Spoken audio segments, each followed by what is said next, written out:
నేనొక వేదమంత్రం చదివాను. చదువు. हरिः ओम् ॐ वाङ्मे मनसि प्रतिष्ठिता मनो मे वाचि प्रतिष्ठितम् आविराविर्मयेधि वेदस्य म आणीस्थः श्रुतं मे मा प्रहासीः अनेनाधीतेनाहोरात्रान् सन्दधामि ऋतं वदिष्यामि सत्यं वदिष्यामि तन्मामवतु तद्वक्तारमवतु अवतु माम् अवतु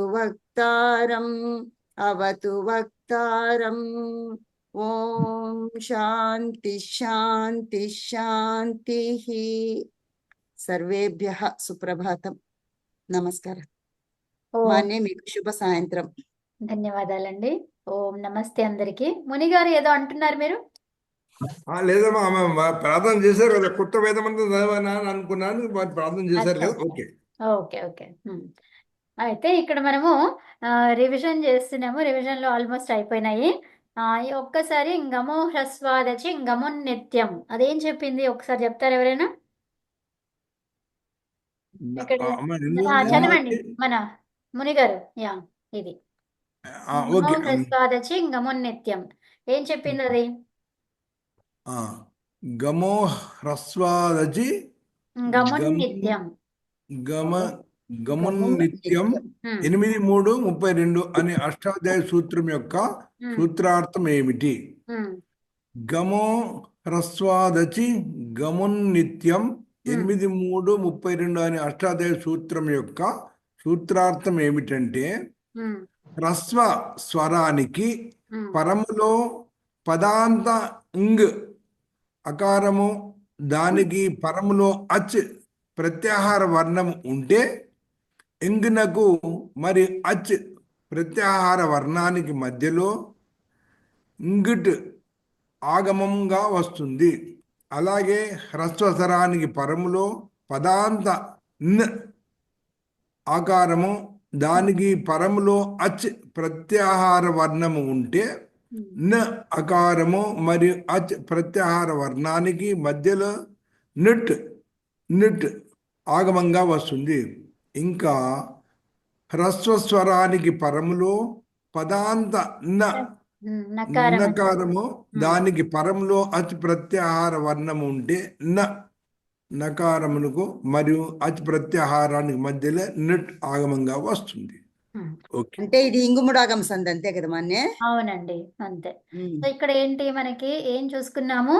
ఫస్ట్ ఏముండాలి? హ్రస్వ స్వరం ఉండాలి, అవునా? హ్రస్వ స్వరం అంటే ఇలా ఉండాలి, అవునా? ఇలా అంతే. ఉండాలి. తర్వాత ఇలా ఉండాలి. స్వరాలన్నీ ఇవే కదా. అవును. ఇలా ఉంటే వస్తుందా? కాదు, రాదు. ఇలా ఉంటే ఇంకా సూత్రం పనిచేయదు. ఇంకా ముందుకు చూడాల్సిన పని మనకి లేదు ఇక, అవునా? ఈ ఊరు ఇవి ఈ ఊరులోనే కాదు, ఏదైనా అలాగా హ్రస్వంతోనే ఉండాలన్నమాట. అంటే అన్ని అచ్చుల్లో ఏదో ఒక హ్రస్వ అచ్చువే ఉండాలి. ఇదేంటిది మరి? ఓ అనేది ఏంటిది? హ్రస్వమా, దీర్ఘమా, ప్లుతమా? దీర్ఘం. దీర్ఘం. ఇది దీర్ఘం. దీర్ఘం. తర్వాత ఇది హ్రస్వం. ఇది కూడా హ్రస్వం. హ్రస్వం. ఈ నాలుగే హ్రస్వము దీర్ఘంతో ఉన్నటువంటివి అనమాట. ఈ ఊరు, ఈ ఊరి, అంతే. ఓకే, సో అవే హ్రస్వాలు. ఇంకా మిగతా అన్ని కూడా దీర్ఘము ప్లుతాలు అనమాట. ఓకేనా? అంటే వీటికి ఉన్నాయి, హ్రస్వాలు ఉన్నాయి, తర్వాత దీర్ఘాలు కూడా ఉన్నాయి. కాకపోతే ఈ నాలుగే ఉన్నాయి అనమాట హ్రస్వంతో ఉండేవి. సో ఇప్పుడు మనకి కూడా హ్రస్వమే కదా మన్య? రీ కూడా హ్రస్వమే కదా? అవునవును. సో ఇప్పుడు ప్రత్యంగ్ చూడండి, ఇక్కడ మనకి ఏం కనిపిస్తుంది? ప్రత్యంగ్. ప్రత్యంగ్ ఆత్మ. సో ఇది ఉంది కదా. ఇక్కడ మనకి హ్రస్వాకారం ఉందా లేదా? గకారానికి పూర్వం ఉంది మన్య. హ్రస్వం ఉందా? ఈ ప్లస్ ఇక్కడ ఆ ఉంది, అవునా? యకారములో అకారము హ్రస్వం, అవునా? ఆ తర్వాత ఇంగు ఉంది, అవునా? అప్పుడు అలా ఉండి ఇంకేమన్నాము? తర్వాత అచ్చు ప్రత్యాహార వర్ణం ఉండాలి పరములో, అవునా? ఇక్కడ మనకి ఏముండాలి? ఆత్మ లేకపోతే ఏదో ఒకటి ఇంకా అవునా? ఆ, సో ఇక్కడ మనకి ఉన్న శబ్దం ఏంటి? ఆత్మ అనేది ఉంది. ఆత్మ. ప్రత్యంగ్ ఆత్మ. అవునా? మాకు కొంచెం శబ్దం చిన్నగా వినబడుతుంది వాయిస్. అవునా?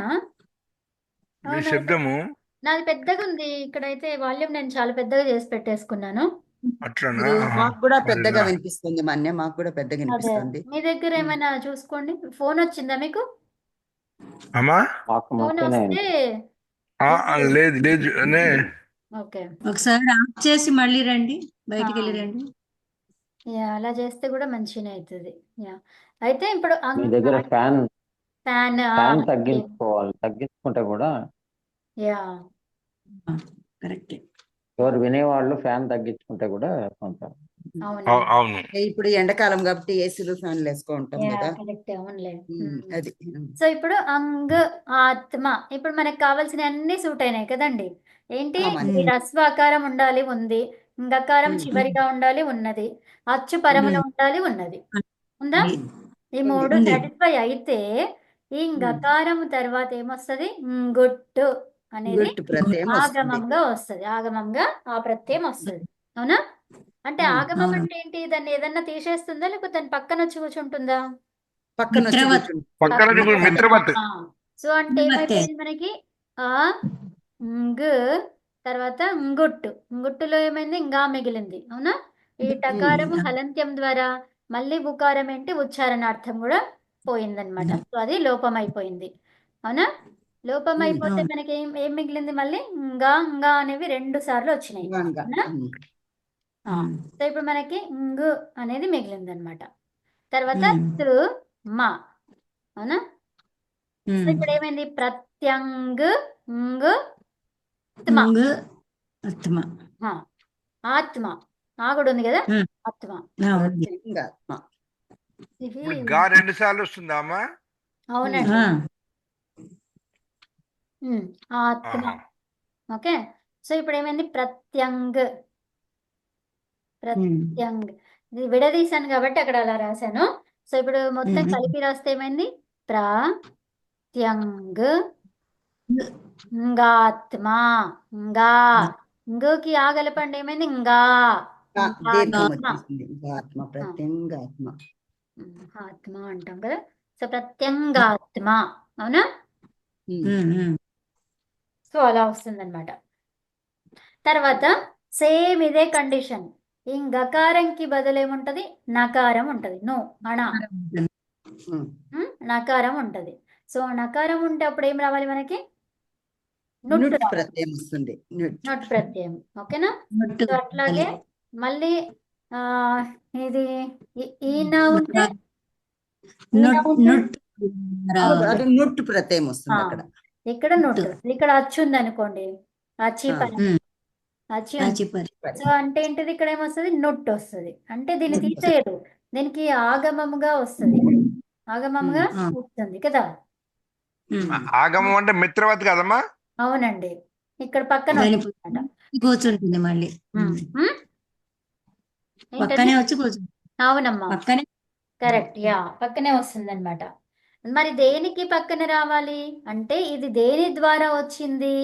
ఇక్కడ నకారం ఉండడం చేత వచ్చింది. ఏమొచ్చింది? అది నకారానికి వచ్చింది అనమాట. కాదు, నకారానికి రాలేదు, అచ్చు పరమలో ఉన్నందుకు అచ్చుకి వచ్చింది కదా మళ్ళీ. ఇది అదే టిక్ ప్రత్యయం కదా, దీనికి ముందర వస్తుంది కదా. అచ్చుకి పరమలో అచ్చుకి పూర్వంలో రావాలి. అచ్చు పరమలో ఉంటే ఒక నిమిషం. అచ్చు పరమలో ఉంటే నొట్టు వచ్చింది అనమాట. ఎందుకు? టకారం హలంత్యం ద్వారా. సో దాన్ని ఏమన్నాము? టిత్ అన్నాము. టిత్ ఎక్కడ ఉండాలి?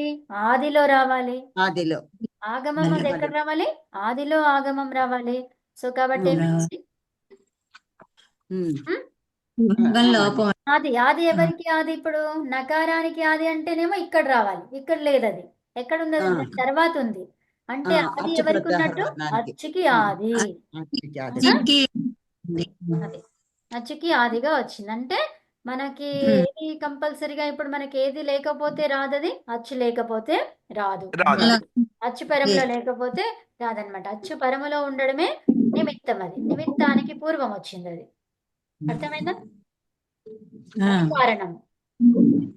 ఓకే. సో తర్వాత ఇంకా అలా 3 తెలుసుకున్నాము. ఆ తర్వాత ఏమన్నాము? అతో దీర్ఘో యయి అనే సూత్రాన్ని తీసుకున్నాము, చూసాము అది కూడా కదండి. ఇది ఏమైతుంది? ఇక్కడ అతో దీర్ఘో యయితో ఏమైతుంది? పఠ్ ధాతువు ఉంది. ఓకే, తర్వాత అకారము ఉంది. షప్లో అకారము కదా మిగిలింది. తర్వాత తిప్పులో పకారము హలంత్యం ద్వారా, అవునా? సో తి మిగిలింది. అంటే తిప్పు కాదు, మిప్పు రాద్దాం ఇక్కడ. ఏంటది? మిప్పు. యుతోపరి ఏకవచనం. ఇది కూడా చూడండి, యాక్చువల్గా ఒకసారి ఇది కూడా ఓకే చూడండి. ఓకే. సో ఇప్పుడు మనకి ఏముండాలి? యయి అన్నాం. ఏమన్నాం ఇక్కడ? యయి. యయి ప్రత్యాహారము పరములో ఉండాలి అని చెప్పుకున్నాము. సో ఇప్పుడు తకారం అనేది యయి ప్రత్యాహార వర్ణమేనా కాదా? అవునండి. ఉమ్? యై ప్రత్యాహార వర్ణమే. యకారం నుంచి స్టార్ట్ అవుతుంది. యావారాల, యావారాల. తర్వాత ఏంటి? యా, ఇంకేమొస్తాయి? యమంగణనం, అక్షరాలన్నీ యమగణ. తర్వాత ఝభ, అంతే. ఇందులో 11, మొత్తం 11 చెప్పారమ్మా ఇది. సో ఇప్పుడు ఏముంది? తి అనేది వచ్చింది అందులో. వచ్చింది. ఎక్కడొచ్చింది ఇందులో? రాలేదు. రాలేదు. తకారం వచ్చిందా? రాలేదు. రాలేదు. సో కాబట్టి ఇది రాలేదు. ఎయ్యా?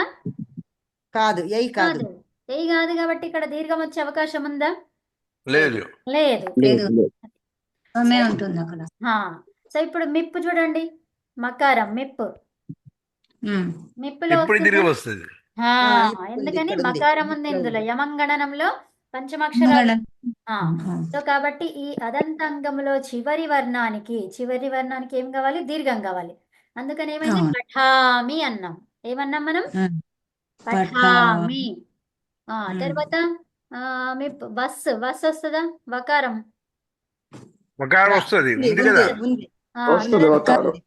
మిప్పు వస్తే మస్ వస్తుందా? మా వస్తుంది. వస్తుంది.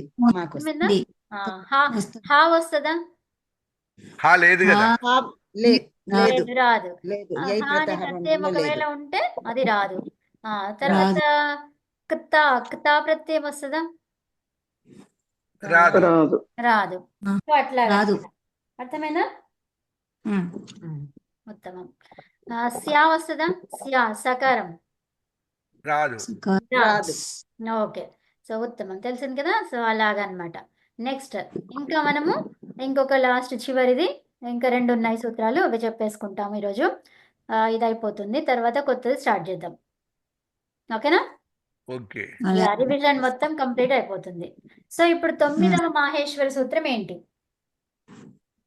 ఎవరు చెప్తున్నారు? నేను చెప్పనమ్మా. చెప్పండి అమ్మా. కొంచెం పెద్ద చేయరా? ఓకేనా?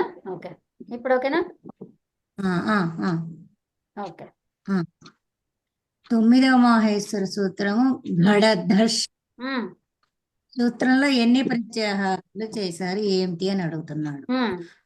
9వ మాహేశ్వర సూత్రం ఘడదశలో 2 ప్రత్యాహారాలు చేశాము. అవేంటంటే జష్ భష్. ఉత్తమం. నెక్స్ట్ ఇంకా ఎవరు? ఉమా మల్లాది గారా? ఎవరు ఇందాక అడిగింది? ఉమాసుందరి గారు. ఝష్ ప్రత్యాహార వర్ణాలు ఏంటి? ఝష్ ప్రత్యాహార వర్ణములు ఝ, ఝ, భ, ఘ, ఢ, ధ. ఇవి అన్ని వర్గాల యొక్క చతుర్థ వర్ణములు, అంటే మహాప్రాణాలన్నీ. తర్వాత నెక్స్ట్ ఎవరు కనిపిస్తున్నారు నాకు? లక్ష్మీ సాయి ఆకెళ్ళ గారు. ఈ ఝష్ ప్రత్యాహార హారము అష్టాధ్యాయిలోని ఏ సూత్రంలో వచ్చింది? ఈ జష్ ప్రత్యాహారం అష్టాధ్యాయిలోని జషస్తథోర్ధోధః 8-2-40 సూత్రంలో వచ్చింది. ఉత్తమం. జషస్తథోర్ధోధః. ఉత్తమం. సూత్ర విభక్తులు. ఝషస్తథోర్ధోధః. రాజ్యలక్ష్మి గారు చెప్పండి మేడం. ఈ ఝషస్తథోర్ధోధః అనే సూత్రం యొక్క విభక్తులేంటి? జషస్తథోర్ధోధః 8-2-40 సూత్ర విభక్తులు ఏమిటి? ఈ 8-2-40 సూత్ర విభక్తులు జషః పంచమి ఏకవచనం, తథోః షష్ఠి ద్వివచనం, ధః ప్రథమ ఏకవచనం, అధః పంచమి ఏకవచనం. సో ఇప్పుడు షష్ఠి ప్రథమ చూసి మీరు ఏం చెప్పగలుగుతారు? షష్ఠి ఉమ్, తథోః ఉమ్, షష్ఠి ద్వివచనం. ఉమ్.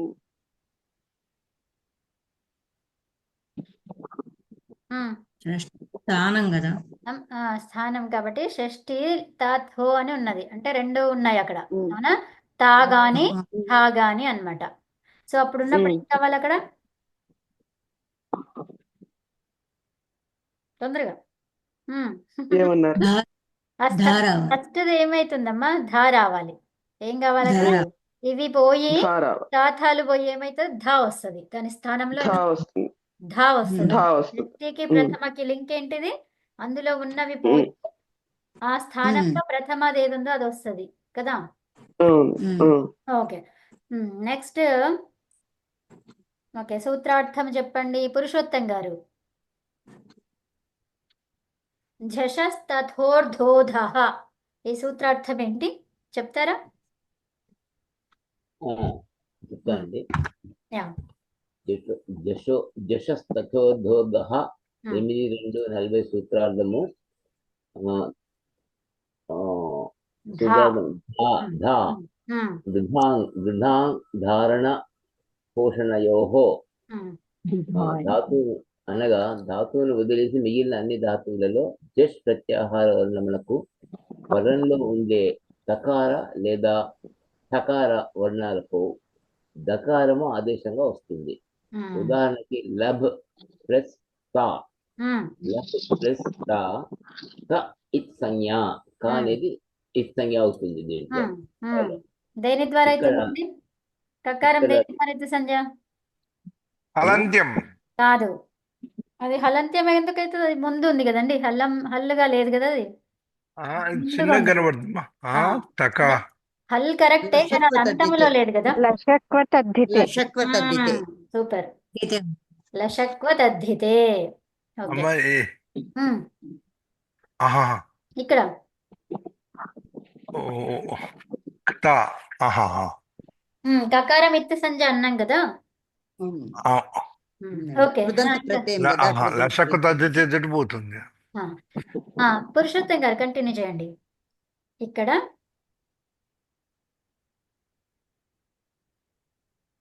ఉన్నారా?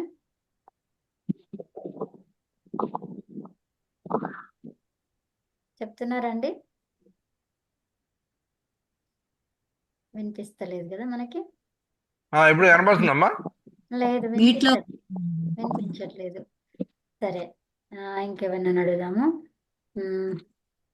మూర్తి గారు, కృష్ణమూర్తి గారు. ఇక్కడ లబ్ లో అనేది జష్ ప్రత్యాహార వర్ణం, దానికి పరంలో తా ఉంది.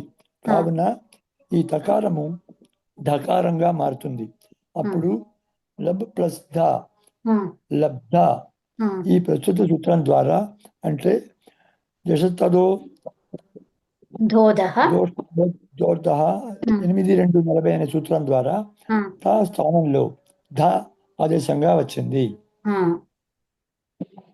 ఫైనల్ రూపం లబ్ధ్ జలాం జష్ జసి 8-4-53. ఈ సూత్రం ద్వారా జల్ ప్రత్యాహార వర్ణమునకు జష్ ప్రత్యాహార వర్ణము ఆదేశంగా వస్తుంది. ఇక్కడ అంటే లబ్ధ్ పదంలో బ్ జల్ ప్రత్యాహార వర్ణము, ఇది జష్ ప్రత్యాహార వర్ణము బ్ గా మారింది.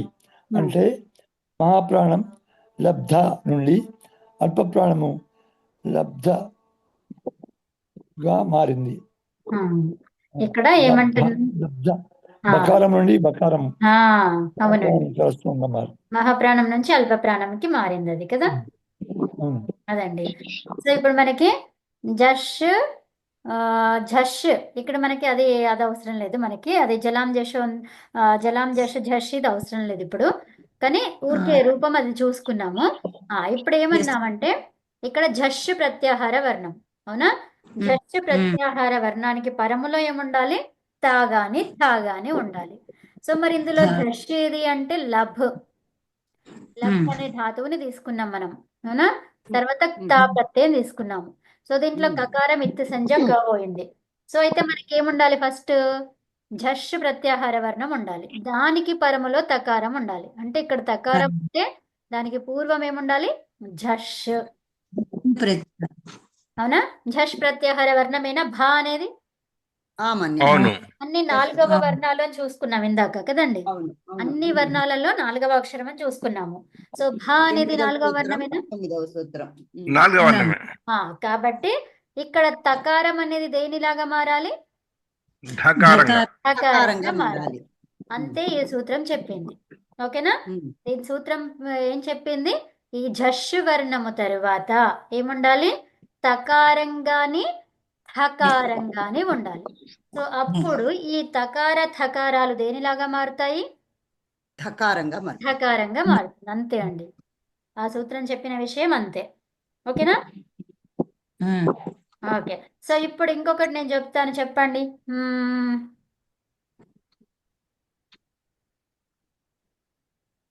పిబ ప్లస్ తి ఇలా ఉంది.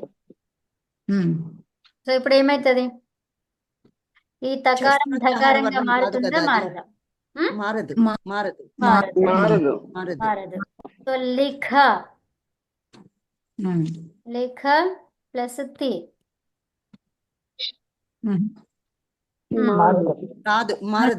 మారదు. ఓకే.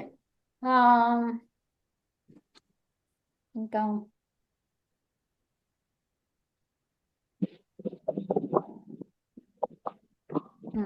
ఏధ్ ప్లస్ ధ్వా మారుతుంది. మారదు. కాబట్టి తాలేదు, లేదు కదా, రెండిట్లో ఏమీ లేవు. సో కాబట్టి మారదు, అంతే మారదు. ఓకే. అర్థమవుతుంది కదా? 4వ వర్ణంగా మారటానికి లేదు కాబట్టి తాత్తాలేం లేవు అక్కడ. ఈ పక్కన ఝష్ ప్రత్యాహార వర్ణం ఉండాలా, ఆ పక్కన తత్తా ఉండాలా, రెండే. అంతే అండి. ఓకేనా? సో మీకు అర్థమైపోయింది. ఓకే, ఉత్తమం. నెక్స్ట్ ముందుకెళ్దాము. ఇది దీని తర్వాత ఇంకా జలాం చేసి ఇవన్నిటికీ మనకి ఇంకా వస్తాయి, ప్రత్యాహారాలు ఇంకా ఉన్నాయి కదండి. సో వాటిలో అప్పుడు తెలిసిపోతుంది మీకు. ఓకే. సో ఇప్పుడు భష్ ప్రత్యాహార వర్ణము అష్టాధ్యాయిలో ఏ సూత్రంలో వచ్చింది? ఈ భష్ ప్రత్యాహార వర్ణం ఇప్పుడు రెండు చూసుకున్నాం కదా, ఏమేమి? ఝష్ ఒకటి, భష్ ఒకటి, అవునా? సో ఇప్పుడు 2 ప్రత్యాహారాలు చేసాము అని చెప్పుకున్నాం. ఏమని? దేంతోని? ఘడధష్. సూత్రము ఘడధష్. ఏంటండి? ఘడదశ అనే 9వ ప్రత్యాహారంలో వచ్చింది మాహేశ్వర ప్రత్యాహారం. కరెక్ట్. రెండిట్లలో ఈ 2 ప్రత్యాహారాలు చూసుకున్నాము.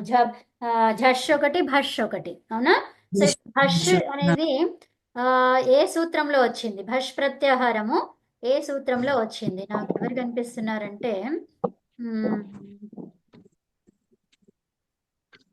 ఆనం రాణి గారు.